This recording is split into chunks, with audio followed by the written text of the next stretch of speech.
At its peak, the Crewe factory hand-built every Rolls-Royce and Bentley on Earth. 70 cars a week, each one stitched from 8 leather hides, each engine bench-tested for 21 hours. Every British monarch since Edward VII rode in a car from that floor.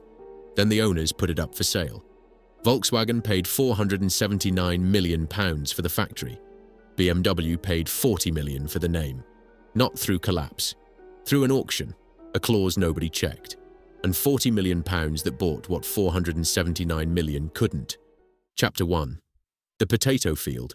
The story begins, as so many stories of British industrial greatness do, with a war that hadn't yet started and a field that grew nothing more remarkable than potatoes. In the late 1930s, with conflict across Europe looking inevitable, the British Air Ministry and Rolls-Royce began searching for a shadow factory, a second site to back up the main works at Derby and guarantee continued production of the Merlin Phi 12, the aero engine that would power the Spitfire, the Hurricane, the Lancaster, and the Mosquito. The brief was specific: good road and rail links, abundant land, distance from the bombing routes already crossing mainland Europe, and access to a labour pool large enough to staff a factory that didn't yet exist. Crewe, a railway town in South Cheshire of around 50,000 people, ticked every box. The site finally chosen lay on the outskirts of the town, a 60-acre stretch of Merrill's Farm, off Pims Lane. Construction began in May of 1938, and in a feat of wartime urgency that says everything about the speed at which Britain could build when it believed the alternative was extinction, the first Merlin engine rolled off the line just months later.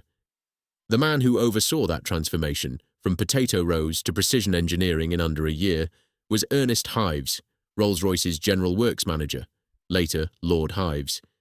Hives had originally argued that Crewe could be staffed largely by unskilled labour and subcontractors. In practice, the complexity of components, like crankshafts, camshafts and cylinder liners, forced the company to bring much of the manufacturing in-house, and Crewe acquired, almost by accident, its own pool of highly skilled engineers. A workforce that had come to build aero engines for the duration would stay to build motorcars for the next 60 years. By 1943, the Crewe shadow factory employed around 10,000 people. The town's housing stock couldn't absorb the influx, so Rolls-Royce built 3 streets of factory housing: Selworthy Drive, Smith Grove and Rolls Avenue, most of which still stand today. Sections of the factory roof and external walls were painted to resemble streets and houses, a camouflage scheme designed to confuse German bombers approaching from the air. It wasn't enough. On the 29th of December, 1940, a German air raid scored a direct hit on the Pims Lane factory. 17 workers, 13 men and 4 women, were killed. After the war, the body shop incorporated a memorial in the shape of an aircraft propeller, the names of the 17 inscribed on its blades. That memorial is still inside the main build hall, a quiet reminder that this is not, originally, a car factory. It's a place where people died making the engines that won the Battle of Britain. Total Merlin production at Crewe over the course of the war reached 26,065 engines, roughly a sixth of all Merlins ever built. When the war ended, Rolls-Royce concentrated its aero engine future at Derby, where the new gas turbine and jet programs were being developed. Crewe, purpose-built, modern, largely undamaged save for the 1940 raid, was redirected to motorcars, and the man who styled the first one was Ivan Evenden, the long-serving Rolls-Royce engineer who had also designed the pre-war Phantom III. In 1946, the first post-war motorcar emerged from Pims Lane, a Bentley Mark VI. It was a quiet revolution. The Mark VI was the first Bentley, or Rolls-Royce, supplied with a standard steel-pressed body rather than a bare chassis sent out to an external coach builder. Crewe would build over 5,000 of them between 1946 and 1952, roughly equaling the entire Bentley output of the previous 20 years. A year later came the first post-war Rolls-Royce, the Silver Wraith, then the Silver Dawn in 1949, the first Rolls-Royce to receive its bodywork in-house at Crewe, rather than from the old London coach builders like Park Ward and Mulliner. By the early 1950s, Crewe had become what it would remain for the next half-century, the only place in the world where Rolls-Royce and Bentley motorcars were designed, engineered, and built by hand. A potato field in Cheshire, an aero engine emergency, a workforce that was never supposed to stay, and from those unlikely beginnings, the most famous luxury car factory on Earth. Chapter 2. The Silver Cloud and the Slow Machine. The first motor car wholly designed, developed and built at Crewe, chassis, engine, body and trim, every component under one roof, was the 1955 Bentley S1 and its mechanically identical sister, the Rolls-Royce Silver Cloud. John Blatchley styled them both. Blatchley had moved to Crewe from the Derby coachwork department, and the Silver Cloud established the visual language of post-war Rolls-Royce. Long, low, with a slow-curving roofline, the chromed Pantheon-shaped grille and the Spirit of Ecstasy poised at the prow. It was a car that looked as though it had been designed not by a draftsman, but by a cathedral. The Cloud ran through 3 series across 1955 to 1966. The Silver Cloud II of 1959 introduced something that would outlast every other component Crewe ever produced. The L-Series 6.25-litre all-aluminium V8 engine. That engine, with revisions and enlargements, would remain in continuous production for over 60 years. It finally retired in 2020, in the last Bentley Mulsanne. A single-engine design, born at the end of the Eisenhower era, still being hand-assembled at Pims Lane when the first lockdown began. There is no equivalent in the motor industry, not even close. Then, in October 1965, came the watershed. The Silver Shadow, and its Bentley T-Series twin, was the first Rolls-Royce with monocoque construction, rather than a separate chassis. The first with 4-wheel disc brakes, the first with a fully independent suspension whose self-leveling system was licensed from Citroën. Powered by a 6.75-litre development of the same V8, the Silver Shadow ran from 1965 to 1980 and became the highest volume Rolls-Royce ever built, 30,057 cars. Its Bentley sister, the T-Series, sold so poorly that for years through the 1970s and early 80s, less than 5% of total Crewe production wore the winged B. Bentley wasn't dead, exactly, but it was breathing through a tube, and hovering above every bonnet was the mascot that had, by then, become one of the most recognizable industrial emblems of the 20th century. In 1909, John Walter Edward Douglas Scott Montague, the second Baron Montague of Beaulieu, motoring pioneer, editor of the Car Illustrated magazine, commissioned the sculptor Charles Robinson Sykes to make a personal radiator mascot for his Silver Ghost. Sykes used as his model Eleanor Velasco Thornton, Montague's office assistant and, by then, his secret lover for over a decade. Their affair was never publicly acknowledged. Eleanor's modest social background and Montague's existing marriage saw to that. The figurine Sykes created was a robed woman with a finger held to her lips. It was christened The Whisper. A year later, Rolls-Royce's first managing director, Claude Johnson, infuriated by what he called the demeaning devils, black cats and other inanities appearing on his car's radiator caps, commissioned Sykes to design an official mascot. Sykes adapted The Whisper into a flying figure, arms outstretched, robes streaming behind. It was registered as Rolls-Royce Intellectual Property in February 1911, individually signed by Sykes for decades, and won the 1920 Paris Concours des Bouchons de Radiateur. They called her the Spirit of Ecstasy. Eleanor Thornton drowned on the 30th of December 1915 when the SS Persia was torpedoed by a German U-boat south of Crete. She'd been en route to India with Montague, who survived. The Spirit of Ecstasy on every Rolls-Royce built since that day carries her likeness. A lower-middle-class Englishwoman in love with a married aristocrat, silenced by a German torpedo, immortalized in chrome on a bonnet, and 83 years later, 2 German companies would fight over who got to keep her. Chapter 3. The Cathedral of Craft. A Rolls-Royce or Bentley built at Crewe in the post-war era was, by any honest measure, a slow piece of furniture that happened to have an engine. Each car required between 8 and 17 Connolly leather hides. The Silver Shadow, for instance, was trimmed from no fewer than 8 individual hides per car, all from Connolly Brothers, the long-established London tannery, founded in 1878. Every hide was inspected by hand against natural blemishes and cut to fit. The leather was hand-stitched. A Bentley steering wheel alone, the practice was older, is double-stitched by hand using 2 needles simultaneously, and it takes just under an hour per wheel. Even today, Bentley uses no robot to perforate the hide, because the elasticity of each skin is impossible to standardize. Workers use a fork to lay out the holes. A fork on a car that costs £250,000. The veneer process was longer still. A complete set of 15 wood panels for a Bentley Continental took 58 man-hours in the traditional Crewe method. Bentley still uses mirror matching. Sheets of veneer cut from the same root ball of a single tree are joined to produce a symmetrical pattern around the entire cabin. A wood expert at Crewe inspects around 25,000 square meters of veneer before selecting a usable pack. Once cut, the veneers are bonded onto a substrate sandwich, 2 cross-grained constructional veneers, 3 paper glue sheets, a mylar base layer, the fine veneer on top, and pressed for 4 minutes at 135 degrees. The panels are then hand-sanded with what's called a fladder mop, a revolving mop of fine-grain abrasive fingers, lacquered in 5 layers, cured for up to 72 hours, sanded smooth by hand again. The total wood set lead time is 10 to 12 days. Even now, the wood remains the longest sub-assembly process in the entire factory. Not the engine, not the chassis, the wood. The paint shop in the Crewe of the 1970s and 80s used multiple layers of lacquer, hand-flatted between coats.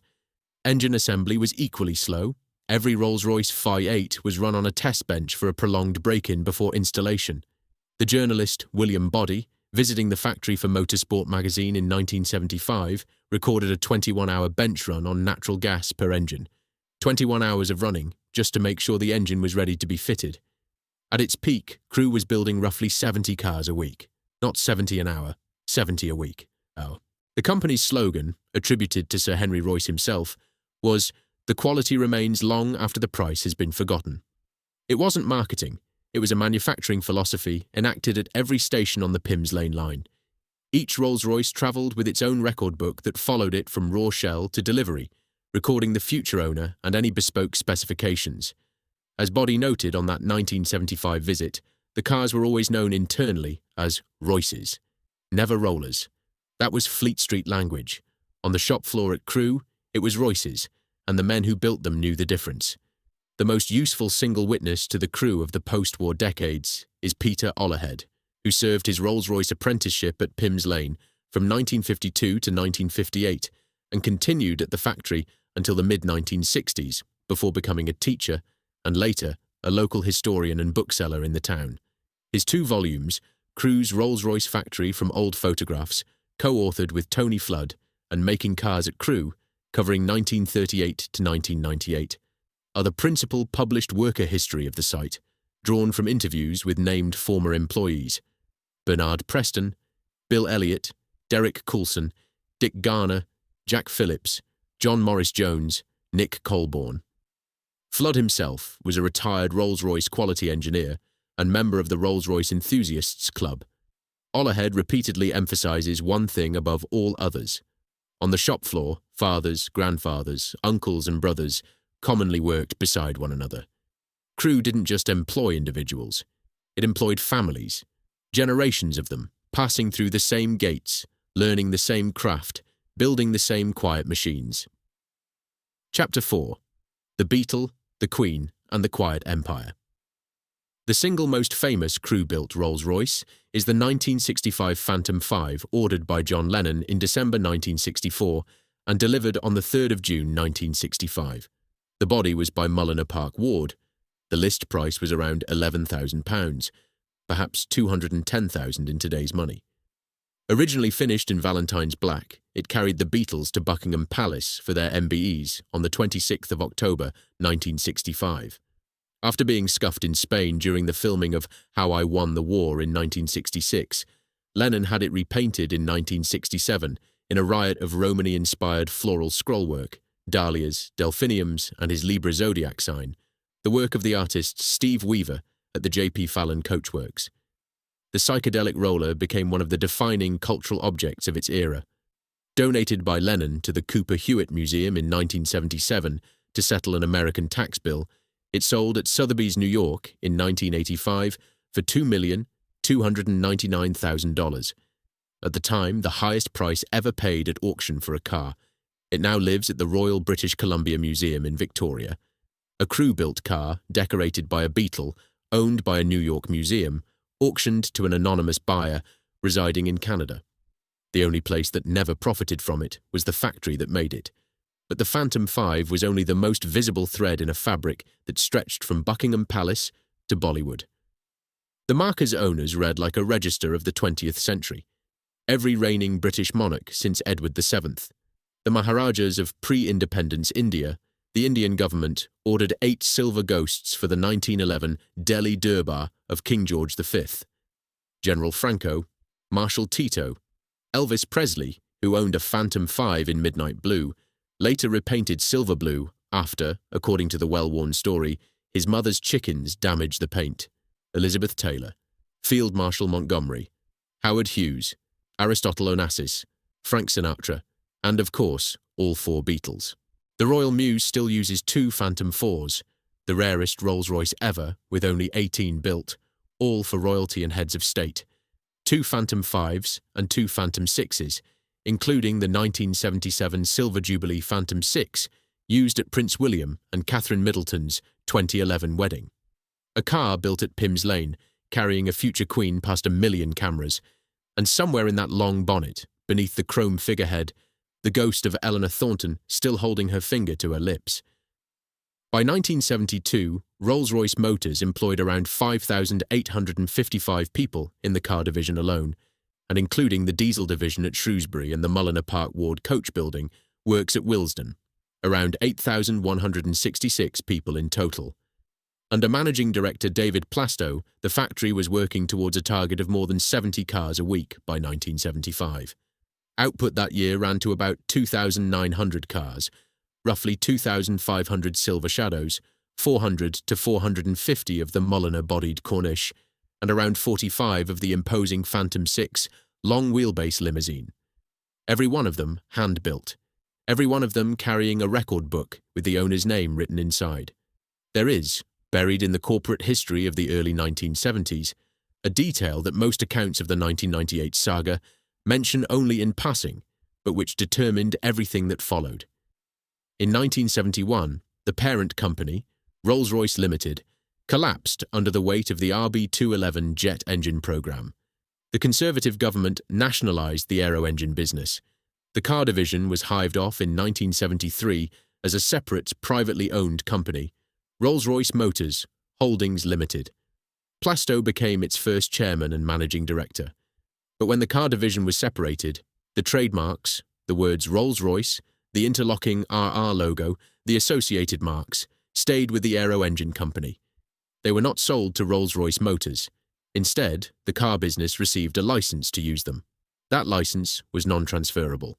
And crucially, it contained a change of control provision. If the car business were ever sold on, the trademark rights would revert to the aero engine company, the most expensive piece of fine print in modern British industrial history. Written into a contract in the early 1970s, filed away, and forgotten by almost everyone who would need to remember it 25 years later. Chapter 5. The Summit Before the Cliff. In 1980, Rolls-Royce Motors merged with Vickers Limited, the rump of Vickers Armstrongs that remained after the 1977 nationalisation of its aviation, shipbuilding and steel divisions. Plastow, who had sat on the Vickers board since 1975, became chief executive of the enlarged group. He was knighted in 1981. Rolls-Royce Motors became, overnight, the largest single division of a diversified British engineering conglomerate that also made Challenger tanks, marine propulsion systems and superalloys. Under Vickers, something remarkable happened to Bentley. The brand that had spent 2 decades as Rolls-Royce's overlooked twin, less than 5% of Crewe production by the late 70s, was deliberately, calculatedly, revived. The Bentley Mulsanne Turbo of 1982, nicknamed Crewe's missile by the motoring press, gave the winged bee a personality that had nothing to do with quiet refinement. Then the Turbo R of 1985. Then the Continental R Coupe of 1991. The first uniquely Bentley body since the S3 Continental of 1965. Then the Azure convertible in 1995. Then the Continental T in 1996. It was the single most successful product strategy at Crewe since the Silver Cloud. By 1985, for the first time since the relocation to Crewe, Bentley sales overtook Rolls-Royce sales. By the late 1990s, Bentley was outselling Rolls-Royce at the factory 2-1, and this is where the story pivots, because the very success of the Bentley revival masked something that Vickers, as an owner, never fully resolved. Sir David Plastow himself later admitted that the strategic logic of the Vickers merger had been to use Rolls-Royce's profits to fund acquisitions elsewhere. Ross Cathedral superalloys at £190 million, Cosworth high-performance engines at £163.5 million, the Italian powerboat maker Cantieri Riva at £11 million, not to reinvest at Pym's Lane.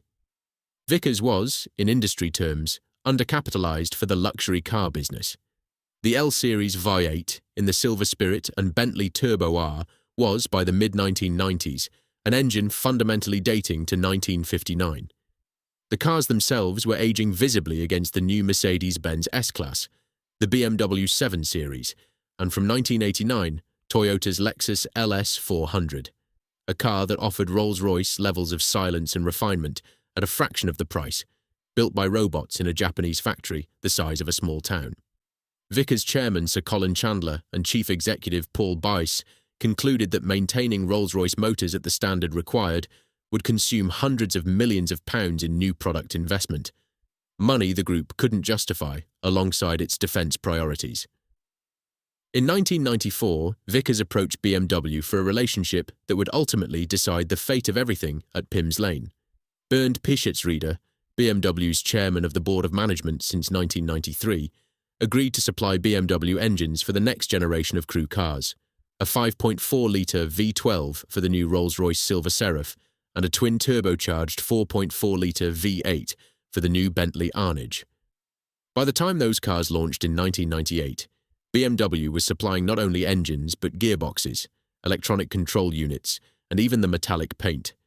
A journalist at the time recorded that the Silver Seraph's most critical components already came from Bavarian factories. The car on the showroom floor said Rolls-Royce. The engine under the bonnet said BMW. And buried inside that supply contract was a provision that would prove devastating. BMW was entitled to terminate the engine deal on just 12 months' notice, far less time than anyone else would need to re-engineer the entire Rolls-Royce and Bentley product line around a different engine. There was also, separately, a second link between BMW and the Rolls-Royce name, on the aerospace side. In 1990, BMW and Rolls-Royce plc, the aero engine company, had formed a joint venture called BMW Rolls-Royce Aero Engines, based in Dahlewitz near Berlin, to develop the BR700 family of business jet turbofans. BMW had effectively financed Rolls-Royce plc's re-entry into mid-range aero engines at a time when the British company lacked the capital to do it alone. That joint venture, more than any engine contract, more than any sum of money, would tilt the entire 1998 saga in BMW's favour. In October 1997, Vickers publicly announced that Rolls-Royce Motor Cars was for sale, the most famous luxury car factory on earth, with its craft tradition, its leather hides, its 58-hour wood sets, its memorial to 17 wartime dead, its families who had worked the line for 3 generations, all of it on the open market to the highest bidder. The craftsmen at Pym's Lane, the men and women who had spent half a century building the world's quietest cars, were the only people who never had a vote in what would happen next. Chapter 6. The Auction. In October 1997, when Vickers put Rolls-Royce motor cars on the market, the bidding pool that emerged within weeks told its own story about what Britain's most famous luxury marque had become. Not a national treasure to be protected, but a property asset to be valued. BMW was there, obviously. Volkswagen, under the chairmanship of Ferdinand Piëch, grandson of Ferdinand Porsche, a man whose career was built on sweeping acquisitions and who had already absorbed Seat and Skoda into the Volkswagen empire, was there. Mercedes-Benz was briefly interested before dropping out and reviving the Maybach name instead. Toyota was mentioned, but never formally bid. The British engineering conglomerate Mayflower Corporation expressed interest. A venture capital consortium led by Doughty Hanson put together a proposal, and a group calling itself the Rolls-Royce Acquisition Consortium, headed by Donald Longmore and the barrister Michael Shrimpton, attempted to mount a patriotic rescue. A separate group called Crewe Motors made what Sir Colin Chandler dismissively described to the New York Times as a coffee break bid. By the auction's final round, 4 bidders remained: BMW, Volkswagen, Doughty Hanson, and the Longmore Consortium. The British bids were never serious contenders. The fight that mattered was between Munich and Wolfsburg. The chronology of what followed is a piece of corporate theatre so precisely documented, principally by Andrew English, the Daily Telegraph's motoring correspondent, who covered every twist over 4 months, that it reads less like a business transaction and more like a chess match played by men who understood entirely different boards. On the 24th of March, 1998, Volkswagen opened with an offer of around $445 million. 2 days later, on the 26th, BMW responded with $560 million, roughly £340 million. On the 30th of March, Vickers' board accepted BMW's bid. Pichet's reader's offer carried with it specific commitments that went beyond the headline number: a further £1 billion of investment over 10 years, a pledge to keep a British management team in place, and a promise to triple employment at Crewe from the existing 2,600 to around 6,000 within 5 years. Annual production would triple to 6,000 cars. Pichet's reader told reporters in Munich that the deal would honour the British character of the cars. Rolls-Royce limousines, he said, were not going to be stamped with a BMW logo or given Teutonic styling. The reaction at Crewe was telling. Workers in the body shop were already calling the deal the Rolls von Royce. Donald Longmore was preparing to protest to Vickers, but the more thoughtful element of the workforce, the men who could read a balance sheet as well as they could stitch a hide, saw the German purchase for what it was: a rescue from almost certain oblivion. Vickers had neither the capital nor the will to keep Rolls-Royce alive at the standard the mark demanded. Someone with deep pockets had to take it on. At least BMW understood cars. Then Volkswagen came back. In early April, Piech returned with a bid of $625 million. Vickers, citing BMW's promises on management and investment, again preferred the BMW deal. The board's logic was straightforward. The lower bid came with commitments that the higher bid didn't match. Chandler believed Pichet's reader would be a better steward than Piech. Piech was not a man who accepted rejection.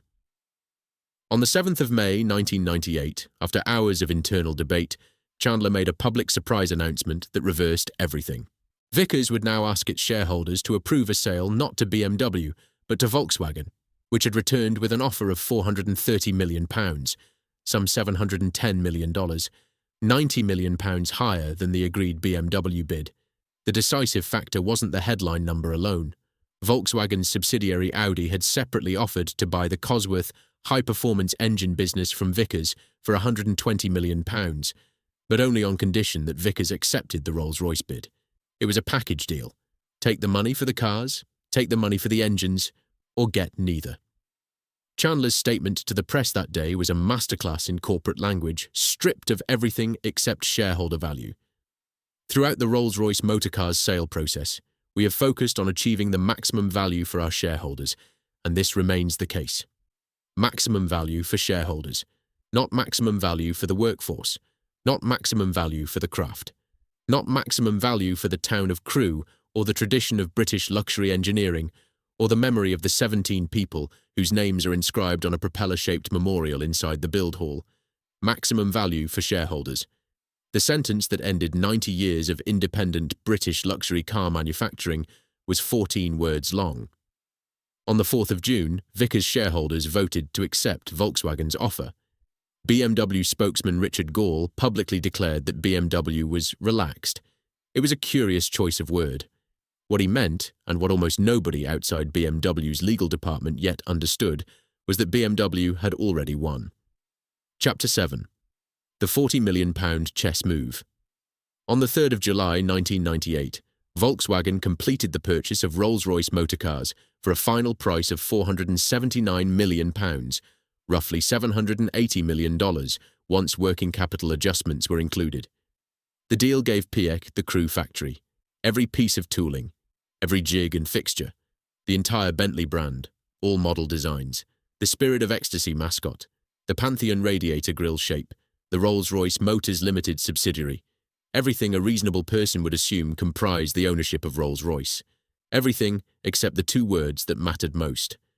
The Vickers due diligence team, by multiple legal accounts, did not fully appreciate the implications of the change of control clause buried in the 1970s trademark license. Volkswagen's lawyers either missed it or assumed it would be straightforwardly renegotiated. They were wrong on both counts, because within days of the deal closing, Sir Ralph Robbins, chairman of Rolls-Royce plc, the aero engine company, since 1992, and his chief executive John Rose made it public that the aero engine company held the brand, and they were not minded to license it to Volkswagen. Robbins was a long-time Rolls-Royce engineer who had risen through the gas turbines business in the 1960s. He understood leverage the way an engineer understands tolerances, precisely and without sentiment. Rolls-Royce plc had two reasons to favour BMW. First, the existing BMW Rolls-Royce Aero Engines joint venture in Dahlewitz made BMW a long-standing partner in a shared business worth far more than any car deal. Second, BMW had supported Rolls-Royce plc through the development financing of the BR700 turbofan at a time when the British company couldn't afford to do it alone. That goodwill cut directly across the trademark question. Several accounts describe the proposal of the trademark sale to BMW as having been broached, casually, over a round of golf between Sir Ralph Robbins and Bernd Pischetsrieder. Whether the golf course story is exact or industry myth, the legal mechanics are not disputed. BMW paid Rolls-Royce plc £40 million, $66 million, for an irrevocable license to use the Rolls-Royce name and the interlocking RR device on motorcars from the 1st of January 2003. £40 million, for the most famous luxury brand name in the history of the motorcar. Volkswagen had paid $479 million for the factory, the workforce, the tooling, the mascot, the grille, and the Bentley brand. BMW had paid $40 million for the name. The Financial Times noted at the time that BMW's $40 million was, by orders of magnitude, the most underpriced part of the entire deal. A brand built over 90 years, a name that had adorned the cars of every British monarch since Edward VII, a pair of interlocking letters that carried more weight in the global luxury market than any other combination of consonants in the English language, sold for roughly the price of 80 silver serifs. There is a detail about Pischetsrieder that makes the whole manoeuvre feel less like corporate strategy and more like destiny. In November 1997, just before the sale process even began, he had personally bought a 1931 Rolls-Royce Phantom II Continental, chassis number 3. He described it as the last car to be inspired by Royce himself, and told an interviewer, with what is now visible foresight, "Now you know all there is to know about BMW and Rolls-Royce, for the moment." He'd been planning this for months, perhaps longer. While Piech was bidding hundreds of millions for bricks, machinery and leather, Pischetsrieder had identified the one thing that none of it was worth without, the name, and he'd bought it for a fraction of what Piech had spent buying everything else. Chapter 8. The Handshake at Birdcage. Walk through May, June and July of 1998, the Volkswagen position became progressively more impossible. BMW publicly reminded the market that its engine supply contract for the Silver Serif and Bentley Arnage allowed cancellation on 12 months' notice. Volkswagen couldn't re-engineer either car in that window. The threat alone caused order intake at Rolls-Royce dealers to fall by approximately 30% in the weeks after the sale closed. Piech had bought a factory. He couldn't call the cars it built Rolls-Royce, and the engines inside them could be taken away with a year's notice by the same company that now owned the brand he'd just lost. BMW controlled 3 pieces of the puzzle: the trademark from 2003, the engines that Crewe needed until then, and a credible litigation threat that could leave Volkswagen with a £479 million factory producing cars without engines or a name. The denouement, as reconstructed by Andrew English's eyewitness account, came at dawn on the 29th of July, 1998.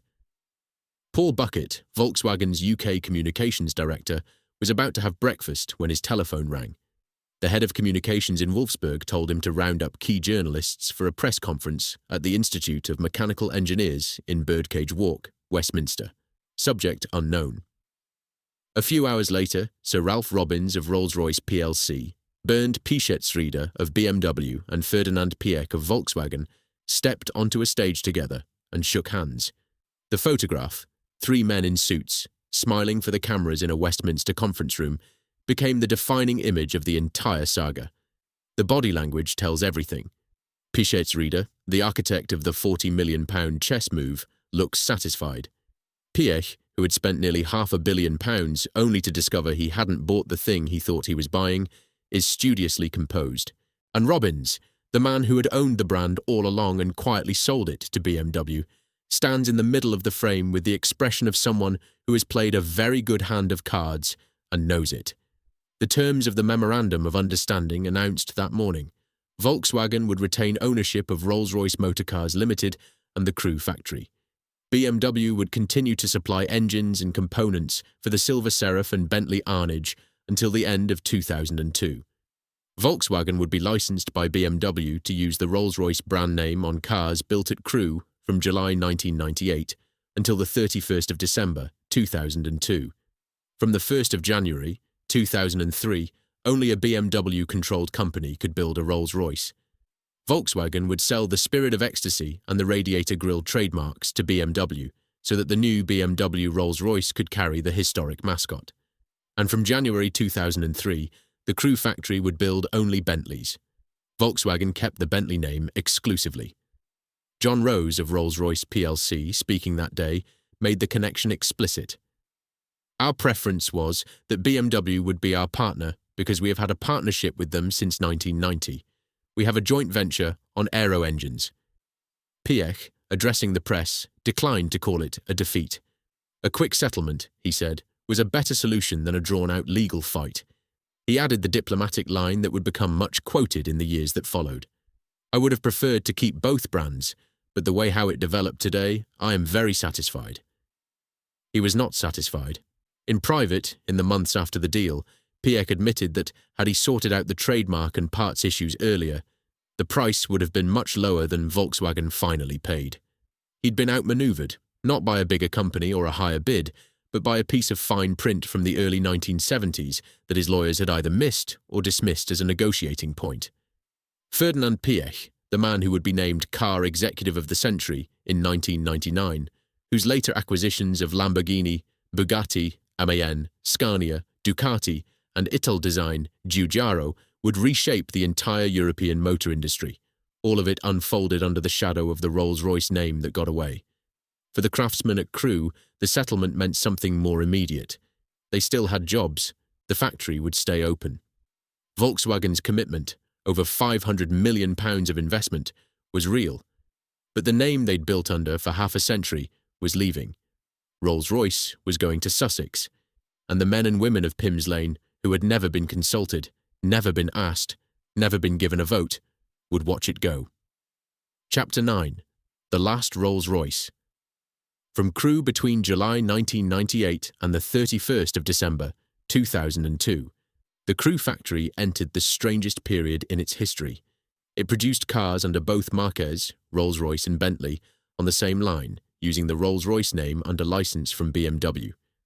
Workers found themselves building a Rolls-Royce Silver Seraph that contained a BMW V12 and a Bentley Arnage green label that contained a BMW V8. Paychecks came from Volkswagen. The engines came from Bavaria. The trademark belonged to a third company. 3 German corporate entities, Volkswagen, BMW and Rolls-Royce plc, circled the same Cheshire factory floor, unreconciled rivals sharing a production line. Volkswagen moved quickly to secure the future. Karl-Heinz Kalbfell, BMW's senior vice president of group marketing, was appointed director of the Rolls-Royce project on the BMW side. On the Volkswagen side, Dr. Franz Josef Pefgen, formerly of Audi, became Bentley's chief executive in 2002. Volkswagen committed over £500 million to modernising Crewe and developing new Bentley product, the largest investment in the factory's history. That money rebuilt the entire production environment, brought the L-Series 5.8 engine production back from Shrewsbury to Crewe, and developed the Bentley Arnage Red Label of 1999, a development of the Crewe-built 6.75-litre V8 introduced specifically to wean the Arnage off BMW engines. The Red Label outsold the BMW-engined Green Label almost immediately. By the time the BMW supply contract expired at the end of 2002, Bentley was already self-sufficient. The most consequential product decision was the Continental GT. The first concept sketches by Bentley designer Dirk van Breckel date to August 1999. The car was developed on the Volkswagen Group D1 platform, shared with the Volkswagen Phaeton, used a twin-turbocharged 6-litre W12 engine adapted from the Audi VW Group, and combined hand finishing at Crewe with Volkswagen Group mass production techniques. Body shells were pressed at the VW plant at Zwickau in eastern Germany and shipped to Crewe for trim and final assembly. Production time per Continental GT was 150 hours, against 400 hours for the all-handmade Arnage.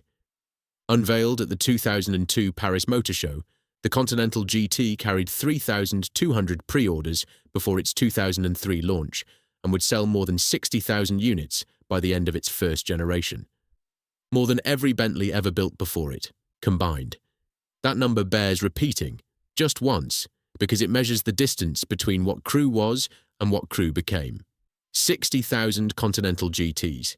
In half a century of hand-building, the old Rolls-Royce motors had built perhaps 70,000 cars in total. The Continental GT matched that in a single model run. The craft tradition survived, the leather, the veneer, the stitching, but the scale had changed beyond recognition. Volkswagen hadn't saved the old Crewe. It had built a new one inside the old one's walls. On the 30th of August, 2002, the last Rolls-Royce ever built at Crewe rolled off the production line.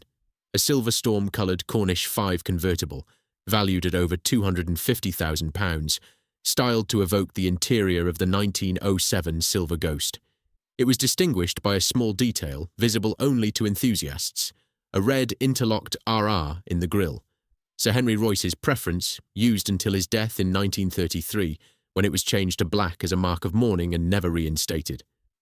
Volkswagen-era Crewe used red for the final car, knowingly closing the ledger with a calculated reference to the company's pre-war origins. On the 16th of September 2002, the Crewe site was legally renamed Bentley Motors Limited. The name Rolls-Royce, which had been on those gates since 1938, since the potato field, since the Merlin, since the 17 Dead, was taken down. As one anonymous worker quoted in the motoring press put it, "The end of something we won't get back." Chapter 10. 2 factories, 2 countries, 1 ghost. While Volkswagen invested in Crewe, BMW had no factory of its own to build a Rolls-Royce. The strategy of Pichetsrieder's successor as BMW chairman, Joachim Milberg, and of Rolls-Royce project leader Kalbfell, was to start from scratch. In 2000, BMW announced an agreement with Charles Henry Gordon Lennox, the Earl of March, today the 11th Duke of Richmond, for a 125-year lease on a parcel of his Goodwood estate near Chichester, West Sussex. The choice was deliberate. Goodwood was distant enough from Munich and Crewe to give the new Rolls-Royce a sense of heritage and place, close enough to the Goodwood Circuit and Festival of Speed to be socially networked with the brand's existing clientele, and, by an accident of biography, less than 10 miles from West Wittering, where Sir Henry Royce had spent his summers from 1917 until his death in 1933. BMW commissioned Sir Nicholas Grimshaw, the architect of Waterloo International Terminal and the Eden Project, to design a building unlike any other car factory. Construction began in October 2001 on a site earmarked for gravel extraction. Some 80,000 tons of gravel were removed before building started. The complex was partly sunk into the ground, clad in red cedar and limestone, ringed by a glass mile of natural light windows down the entire production line, and topped by what was, on completion, the largest sedum-planted living roof in the United Kingdom. 8 acres of it, a car factory disguised as a landscape. The Goodwood plant opened at 1 minute past midnight on the 1st of January 2003, simultaneously with the delivery of the very first BMW-era Rolls-Royce, a Phantom 7, styled by Marek Djordjevic and Ian Cameron, riding on a bespoke aluminium space frame shared with no BMW production car, powered by a 6.75-litre V12 from BMW Dingolfing in Bavaria. The displacement, 6,750 cubic centimetres, was a deliberate echo of the Crewe-built L-Series 5.8. By every other measure, the Phantom had nothing in common with the cars Crewe had been building down the road. Of the Crewe-era Rolls-Royce craftsmen, almost none transferred to Goodwood. The factory is in a different county. The workforce is essentially new. The handful of veterans who made the move did so as senior trainers and craft specialists. The rest stayed at Pims Lane, stayed with Bentley, and watched the Rolls-Royce name disappear south. Pichet's reader, the man who had orchestrated the £40 million trademark purchase and set the entire Goodwood project in motion, never saw it through. In February 1999, less than a year after the Birdcage Walk settlement, he was forced out of BMW over the catastrophic losses from the Rover Group acquisition, a deal that was bleeding BMW £1 billion a year. He subsequently joined Volkswagen, Piech's own company, as chairman of SEAT, and in 2002 succeeded Piech himself as chief executive of the entire Volkswagen Group. The man who had beaten Piech for the Rolls-Royce name ended up working for Piech. The man who had lost Rolls-Royce ended up as his boss's predecessor. The ironies of the 1998 saga never stopped compounding. Piech died on the 25th of August, 2019. Plasto had died 11 weeks earlier, on the 5th of June. Neither man lived to see the Rolls-Royce Spectre, the brand's first all-electric car, launched from Goodwood in 2023 with a redesigned smaller Spirit of Ecstasy on its bonnet. Ageless, said the BMW press release, but reduced in stature for the new century. Chapter 11. What the Silence Keeps. 26 years after the sale, the Pims Lane factory remains the headquarters of Bentley Motors Limited and one of the largest single employers in the northwest of England. The site covers over 500,000 square metres. The workforce stands at around 4,000, a threefold increase on the 1,500 employed when Volkswagen took over. The factory is described as a carbon-neutral campus. Bentley's strategy commits the company to a fully electric model range by 2030. A new design centre, a dedicated battery electric vehicle building, and a new paint shop are all under construction or recently completed. In late 2025, Bentley announced that up to 275 jobs would be cut at Crewe, principally in management, agency, and non-manufacturing roles, as part of the electrification transition. The announcement prompted quiet warnings from Crewe Council that the town's economic dependence on the Pims Lane site remains profound. The factory that began as a wartime emergency on a potato field is still, 88 years later, the beating heart of the town. The streets Rolls-Royce built, Selworthy Drive, Smith Grove, Rolls Avenue, are still lived in. The war memorial to the 17 victims of the 1940 raid is still inside the build hall. At Goodwood, the plant has grown several times beyond its original footprint. From 350 employees and a single car a day in 2003, the site now employs around 2,500 people and produces approximately 20 to 25 cars a day. The Phantom 8, the Ghost, the Cullinan, the Spectre. Each one takes around 260 hours to build. There is, as yet, no public museum of Crewe-built Rolls-Royce. The nearest is the Bentley Heritage Collection at Pims Lane, which holds, among other examples, the very last Crewe-built Rolls-Royce, the 30th of August, 2002, Corniche 5, and chassis number 20001 of the Continental GT, the first car of the Volkswagen era. Many of the most important Crewe-era cars are held outside the United Kingdom entirely. Lennon's Phantom 5 is in Canada. The Phantom 4s are in the Royal Mews. Several sit at the National Motor Museum at Beaulieu, the seat of the Montague family, whose own connection to the Spirit of Ecstasy is in some sense the foundational mythology of everything Crewe ever made. The British public's reaction to the 1998 sale was, in the end, melancholy rather than anger. Conservative MPs raised the loss of national heritage at Westminster. The Blair Labour government, committed to a globalised European single market, declined to intervene. The trade unions at Crewe accepted the Volkswagen takeover relatively quickly. The investment was real, the jobs were real, and the Continental GT pre-orders were already stacking up. By 1998, the sale of Rolls-Royce wasn't an aberration.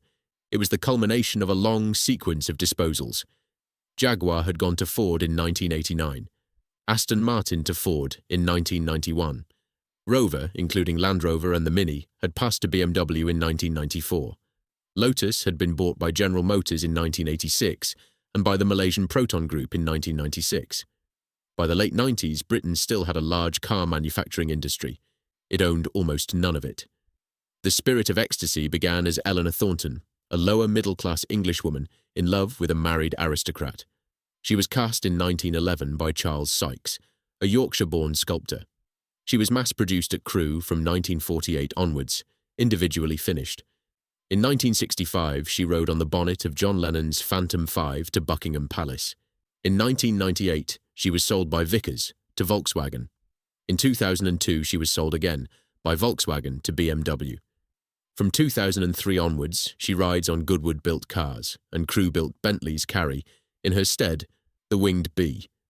She is, in her 114 years on Rolls-Royce bonnets, the only constant in a story whose ownership has moved from Charles Rolls to Henry Royce, to the British government, to Vickers, to Volkswagen, and finally to BMW, whose factory has moved from Manchester to Derby, to Crewe, to Goodwood, and whose nationality, in the financial sense at least, has moved from English to Bavarian and Lower Saxon.